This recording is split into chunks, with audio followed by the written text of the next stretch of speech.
Yairemba liklaina charivatu asum munna yengi nokfe su tawri liklai mamitu sangdoklaga kari engkal ne ke mina charaga nokfet ka tawraga munna yenglere dubo nate aina chabase amuk phawba udriba banang Yairembana uzare mayama adudi kai nangsu chaningi ro ele o chaja ningdi Sat thok piro nokfet to bugisu kes labor kaino liklai haifet feithok laga amuk javrom da mai onsin kre Yairembana bil pithok lamle liklai su mabuktu pik than bagi thagire e Yairembana gari ru sa karo ne ada ida muk thagek lernu liklai gari du ka duna phami Yairembana lambi khang de koi sidai di non taro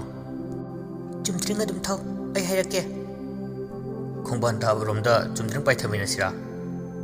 adudi nang hek paithau aidi ngamjaroi Yairemba nokfet tawduna nakan gi thongnaw tuda onthok lei asumna gari du sumtharok tuna lakpana wakhong yosilakadawre Yairembana paisabu kayano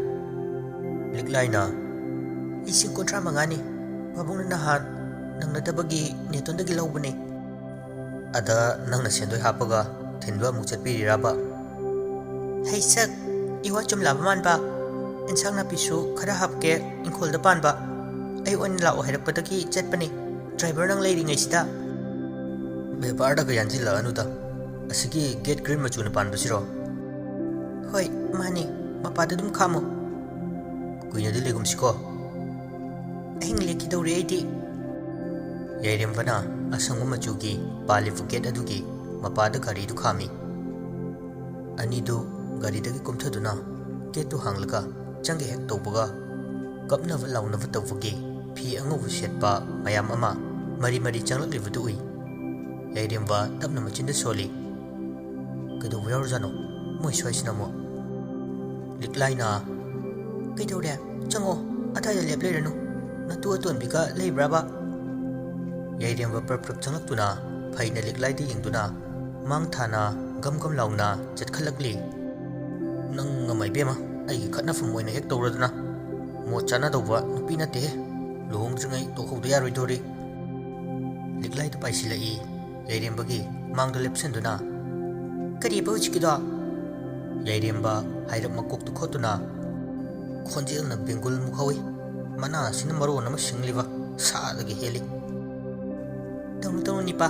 adumba paisa thin balak mina bra haibune ngasi Yairembada nang halam laga chatkini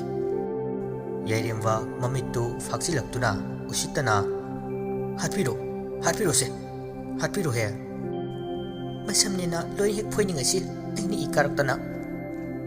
Yairemba wa haike hek tawbuga mangol leptuna Ritana wa hairakpaduda chaplepi haima atai de kaidori bano ani tia Liklaina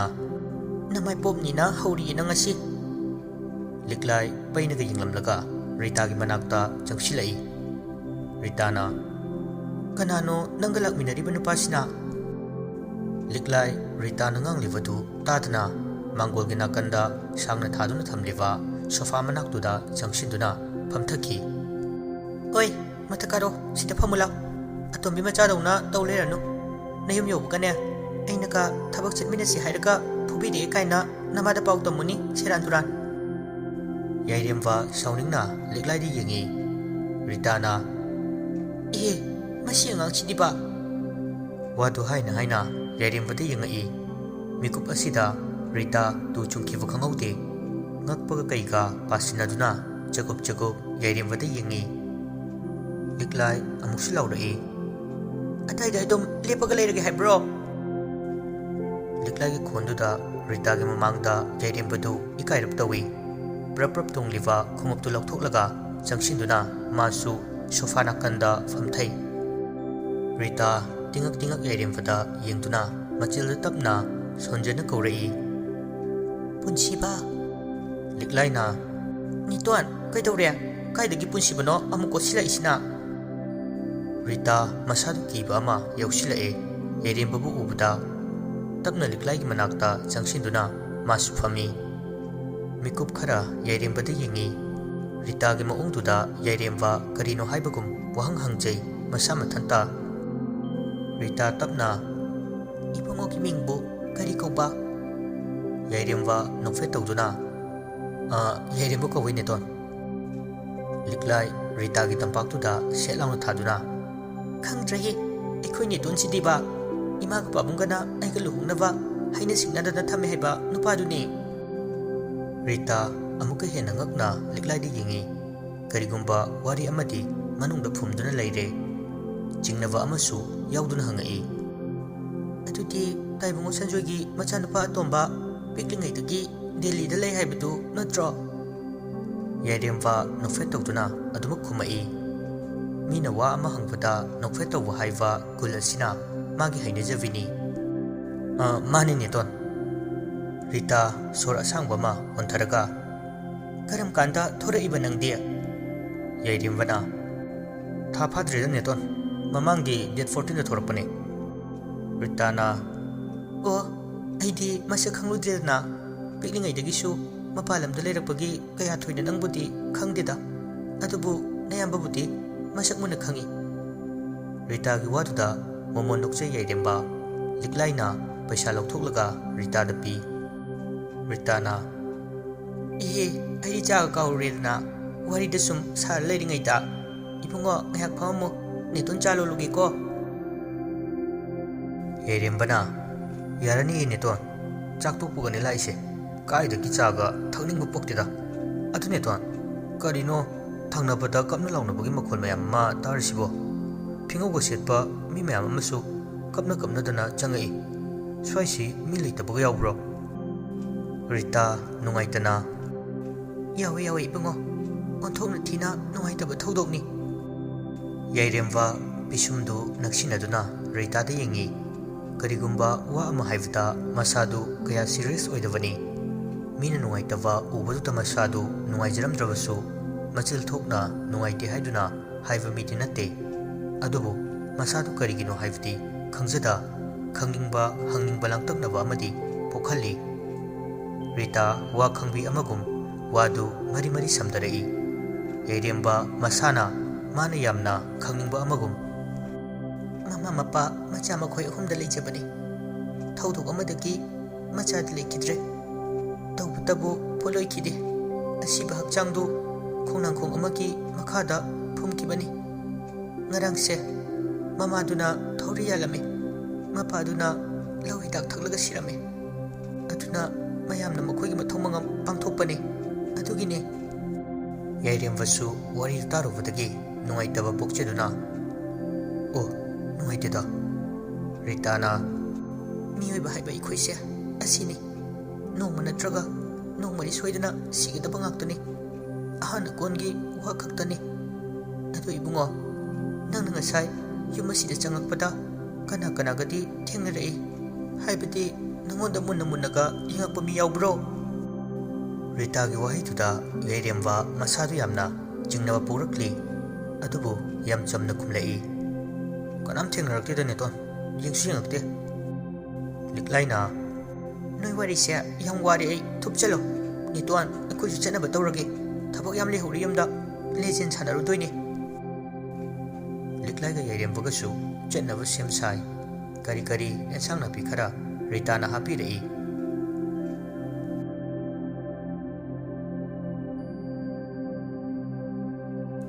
ꯃꯌꯨꯝꯂꯣꯝꯗ ꯂꯥꯛꯄ ꯂꯝꯕꯤꯅꯤ ꯌꯥꯏꯔꯦꯝꯕ ꯃꯁꯥꯗꯨ ꯀꯩꯅꯣꯝꯃ ꯏꯇꯧ ꯇꯧꯏ ꯉꯁꯥꯏꯒꯤ ꯔꯤꯇꯥꯒꯤ ꯋꯥꯔꯤꯗꯨ ꯃꯨꯟꯅ ꯇꯥꯁꯤꯟꯗꯨꯅ ꯀꯣꯛ ꯃꯅꯨꯡ ꯑꯁꯤꯗ ꯍꯥꯞꯆꯤꯟꯈꯤꯕ ꯑꯣꯏꯕꯅꯔꯥ ꯑꯗꯨꯃꯛ ꯆꯨꯗꯨꯅ ꯂꯩꯔꯦ ꯂꯤꯛꯂꯥꯏ ꯍꯣꯏꯒꯤ ꯌꯨꯝ ꯌꯧꯗꯨꯅ ꯂꯤꯛꯂꯥꯏꯕꯨ ꯒꯦꯠꯇ ꯊꯥꯗꯔꯝꯗꯨꯅ ꯃꯥꯁꯨ ꯃꯌꯨꯝꯂꯣꯝꯗ ꯍꯜꯂꯛꯂꯤ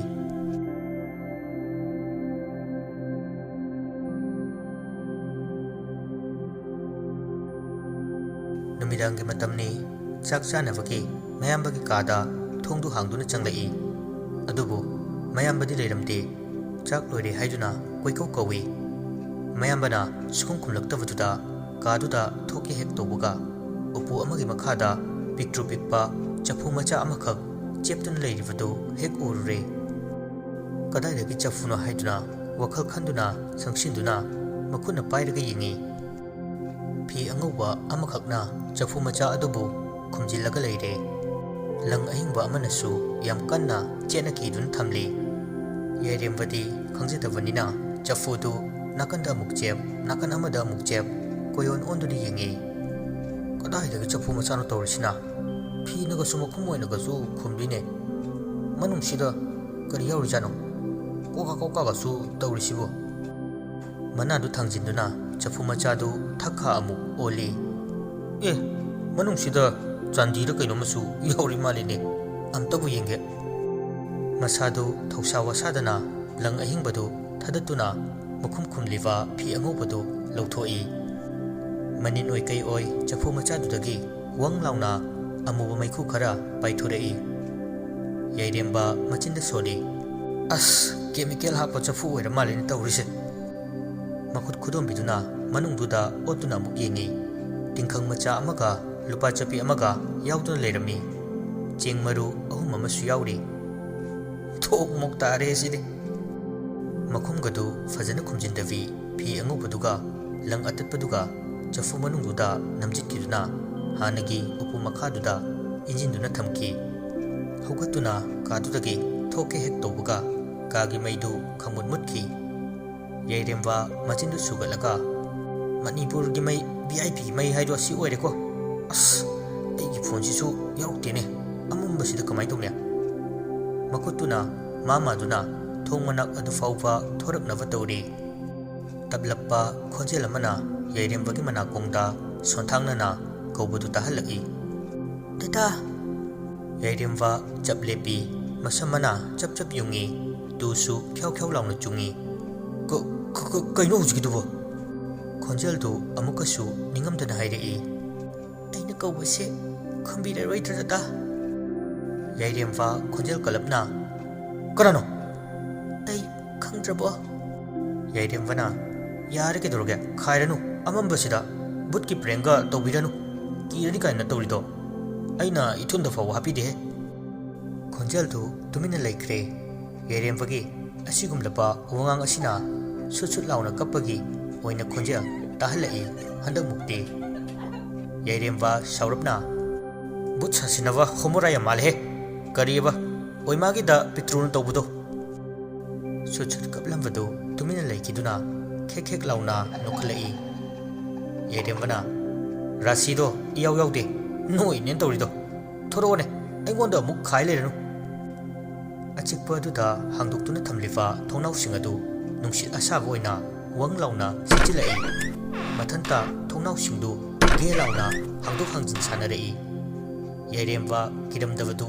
makolduna mihul thahun chekhatkre ka adudagi hotana chenthok hek tobuga thongjil mapan duda mayamba chingchang lakpaga hek thengaina duna longna tai chingchang lakfa phone gi flashlight tu thanduna amamba aduda magi kada lakchevani thengaina bududa makutta pairamba magi phone du floor da taki yairemvana aisire hoima chingchang lakfa changsinduna moza kedore yairemvadu mamit usilambani tapna panga mayambadi yanglai adubu chingchang lakpagi saktamdu phibam kairavi nupi amagi saktam oina ukhallare yairembagi mamittadi mayambadubu kauthoklamlaga kitchen tamna hotana mathakdagi chenthara'i mana kitchen duda hek changlakpadadi maisu khanglak laktuna pungan ngalare yairemva sorgadu tatawu makhai thavet holi sanjoina bungoja kaidore mapana hairivadu tadana laivakta ningang famthaduna mamaidu khumjilaga lei tharik tha machagi manakta prap jangshinduna kaidore bungoja nangbo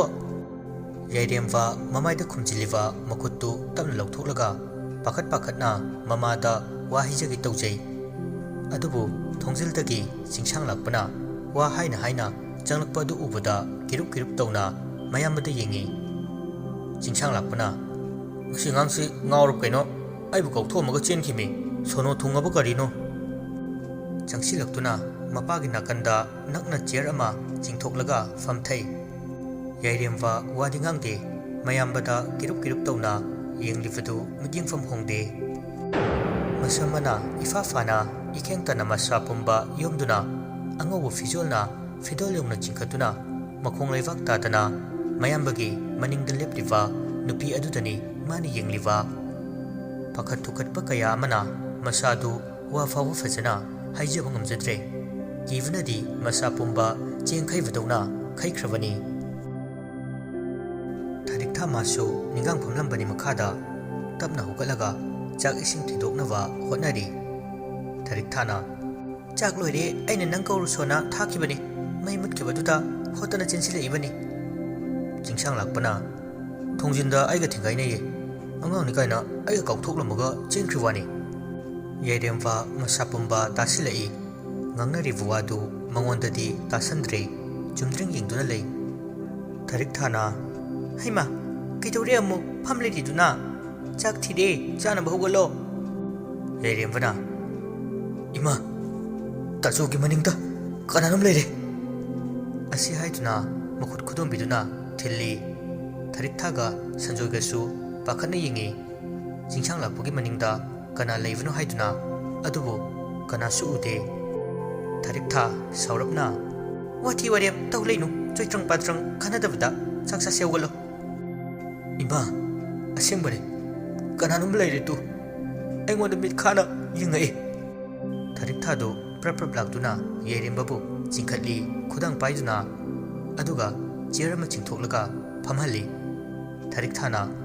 chak chaningdraga choitrangangnu horen ahingdi lamakanin wadu haina masu phamthai chokri amada makhoi mayamdu chak chawa hugali adubu yairemwadi chak huglidena tawribadu chingsang lakfugi tungda lepliva phibam kairavi nupi adudani munna yengduna leiriva tasengwadi thawai asi makhoi kanamatada uhalamde subnatangi yairembagi mitta khaktani kari maram leivagi kari maral langjerubagi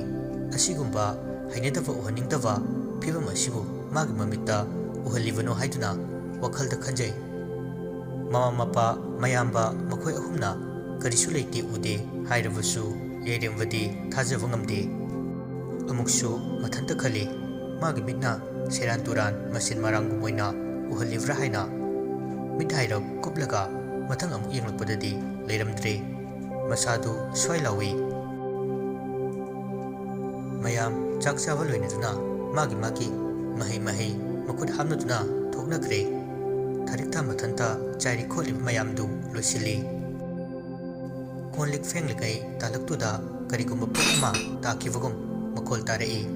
yamna huvudi oide pop launa takiva khaktani kon fenglibadu loisinduna ngasai thakiva potu karinu haiduna yengi adubu karisu leiramde hanana pochai singadu mfam chana thamliva singadu karimata machi linglamde hairab ngakchanana tharikthaasu kitchen adudagi thorai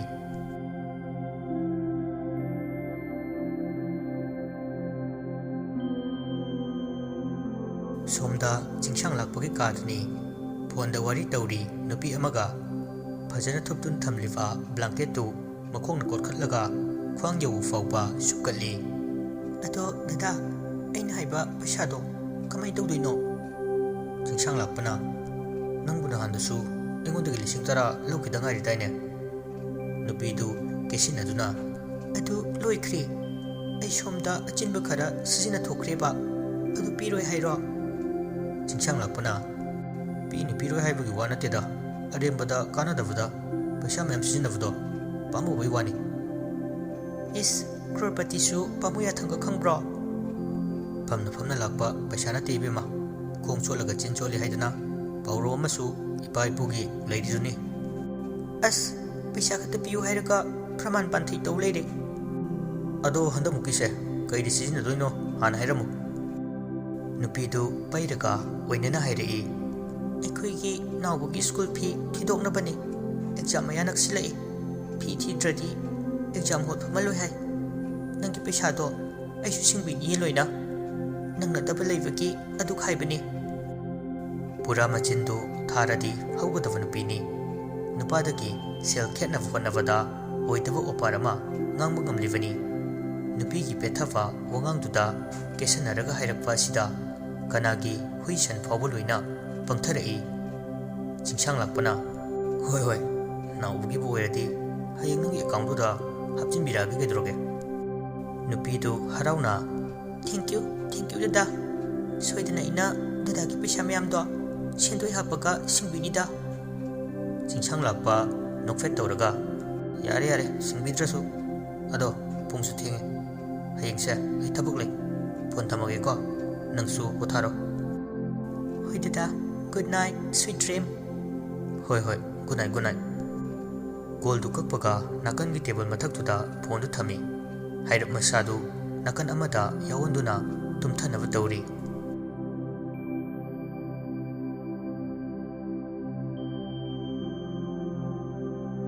ꯄꯨꯡ 12 ꯈꯤꯇꯪ help ꯆꯠꯄ ꯑꯗꯨꯋꯥꯏꯗꯅꯤ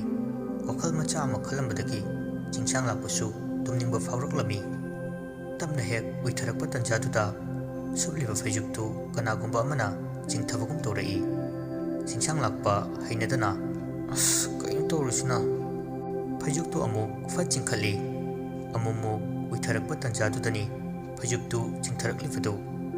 ꯉꯁꯥꯏ ꯃꯈꯩ ꯀꯔꯤꯁꯨ ꯈꯜꯂꯝꯗꯕꯅꯤ ꯍꯧꯖꯤꯛꯇꯗ ꯆꯤꯡꯁꯥꯡꯂꯥꯛꯄꯗꯨ ꯚꯥꯞ ꯑꯃ ꯂꯥꯛꯇꯨꯅ ꯇꯨꯝꯂꯝꯕꯗꯒꯤ ꯐꯨꯛ ꯍꯧꯒꯠꯇꯨꯅ ꯐꯝꯃꯤ ꯁꯣꯔꯣꯛ ꯋꯥꯡꯃꯗꯒꯤ ꯍꯨꯏꯁꯤꯡ ꯑꯗꯨꯅ ꯂꯥꯛꯇꯅ ꯈꯣꯡꯂꯛꯄ ꯑꯁꯤꯗ ꯑꯃꯨꯛꯁꯨ ꯃꯁꯥꯗꯨ ꯀꯩꯁꯨ ꯅꯠꯇꯕꯗ ꯀꯤꯕ ꯄꯣꯛꯂꯛꯂꯤ ꯃꯥꯒꯤ ꯀꯥꯗꯨ ꯏꯆꯤꯛ ꯆꯤꯛꯅ ꯋꯥꯜꯗꯨꯗ ꯊꯦꯠꯂꯤꯕ ꯒꯥꯔꯤ ꯑꯗꯨꯈꯛ ꯇꯦꯛ ꯍꯥꯏꯗꯨꯅ ꯆꯠꯂꯤꯕ ꯃꯈꯣꯜ ꯑꯗꯨꯈꯛꯇꯅꯤ ꯇꯥꯔꯤꯕ ꯉꯁꯥꯏ ꯁꯥꯏ ꯍꯥꯏꯗꯨꯅ ꯊꯣꯡꯅꯥꯎꯁꯤꯡ ꯑꯗꯨꯁꯨ ꯂꯥꯎꯅ ꯍꯥꯡꯗꯣꯛꯇꯨꯅ ꯊꯝꯂꯝꯕꯅꯤ ꯍꯧꯖꯤꯛ ꯈꯛꯇ ꯑꯏꯪꯕ ꯅꯨꯡꯁꯤꯠ ꯃꯌꯥꯝ ꯑꯃ ꯃꯄꯥꯜꯗꯒꯤ ꯍꯨꯝꯖꯤꯜꯂꯛꯄ ꯑꯗꯨꯗ ꯏꯪꯕ ꯄꯣꯛꯂꯛꯂꯤ